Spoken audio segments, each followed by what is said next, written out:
যশোরের এক প্রত্যন্ত অঞ্চলের মাদ্রাসা শিক্ষক বশিরুজ্জামান 2 যুগেরও বেশি সময় ধরে করছেন শিক্ষকতা।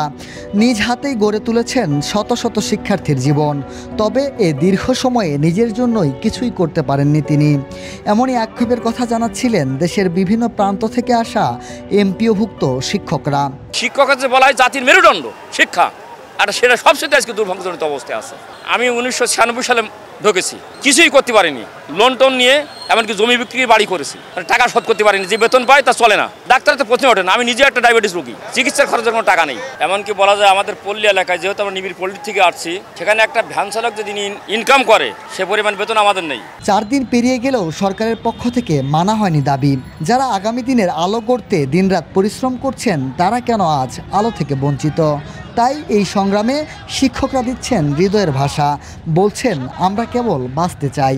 গত ফ্যাসিস্ট সরকারের পর মনে করছিলাম যে এই দেশটাকে শিক্ষকের জন্য একটা ভালো একটা অবস্থান হবে, কিন্তু এখন আইসা দেখি যে ফ্যাসিস্টের মতো আচরণ করতেছে। আর আমাদের চাহিদা কিন্তু 20% হয়তো বা 2000-2500 টাকা।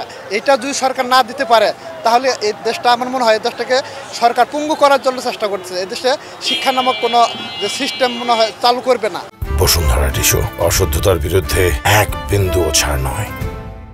এদিক দিয়ে আমি আমার সংসার 10 দিন চালাইতে পারি না। 12,500 টাকা, কত কষ্ট, নিষ্ঠুরতার মধ্যে আমি জীবন যাপন করছি। আমার বলা ভাষা আমি হারিয়ে ফেলছি। এমন হাজারো শিক্ষক গ্রাম, শহর এবং প্রত্যন্ত অঞ্চল থেকে শেষ 4 দিনে রাজধানীর রাস্তায়। ঘুমাতে হচ্ছে খোলা আকাশে, ব্যানারে ঢেকে বিবর্ণ শরীর।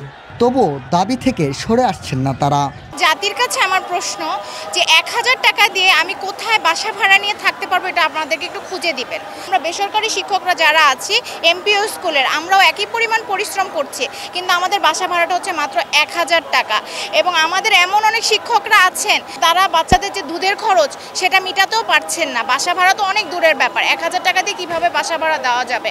মূলত চিকিৎসা ভাতা 500 থেকে 1000 করা এবং 20% হারে বাসা ভাড়া এবং কর্মচারীদের 75% উচ্চ ভাতার দাবিতে টানা এই কর্মসূচি পালন করছে তারা।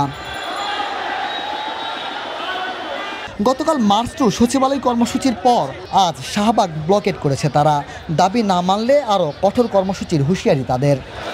এভাবে রোদে পুড়ে বৃষ্টিতে ভিজে আন্দোলন করে যাচ্ছে এমপিওভুক্ত শিক্ষকরা। বিভিন্ন রাজনৈতিক দলের এবং ছাত্র নেতৃবৃন্দের সমর্থন থাকলেও মেলেনি কোনো সুফল। তাদের আন্দোলন এবং দাবিগুলো পূরণ হবে এবং এরপরেই তারা ফিরে যাবে শ্রেণীকক্ষে, এটাই প্রত্যাশা।